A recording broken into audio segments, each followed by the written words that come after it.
3 километра вверх и столько же вниз. Примерно 4 часа в одну сторону занимает пеший путь для покорителей Столовой горы. В Бейне сегодня как никогда многолюдно. Жители Ингушетии и гости из ближайших регионов совершают уже традиционное коллективное восхождение под конец первого месяца лета. Минац Ингушетии ежегодно проводят эту акцию восхождения на Столовую гору. Сегодня тут принимает участие более 500 человек. Также есть туристы из Чеченской республики, из Кабардино-Балкарии, также со Ставропольского края. Первый поток уже успел подняться, и мы их принимаем. Для них уже организована национальная кухня. Расстояние может не очень длинное, однако топать приходится в гору, что отнимает силы в 3 раза больше. Однако это только мотивирует, признаются участники. В древние времена каждый ингуш должен был хоть раз совершить подъем на эту гору к храму Мецели. Местные жители эту традицию продолжают и по сей день.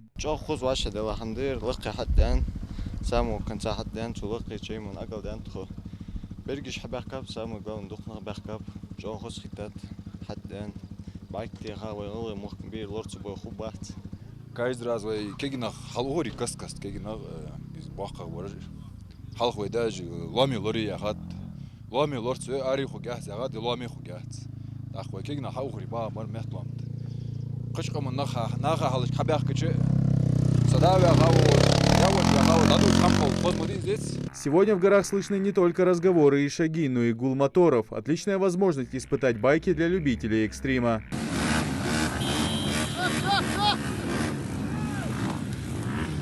Мурат Ахильгов сегодня вместе с соратниками по мотоклубу «Индуро Галгаймох» успел покорить гору несколько раз. Эмоции только положительные. Приятно вот так собраться и отдохнуть на природе. Услышали, что сегодня Минац устраивает восхождение на Столовую гору, решили принять участие. Ну, мы когда поднимались, все, кто шли пешком, я думаю, нам завидовали, потому что мы где-то в течение часа, наверное, добрались до самого конца и вернулись обратно. Если пешком, когда люди идут, почти целый день уже приняли нас хорошо, все было на высшем уровне.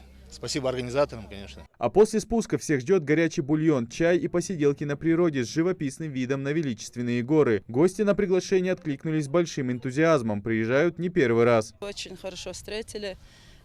Приехала я из Чечни по приглашению от племянника.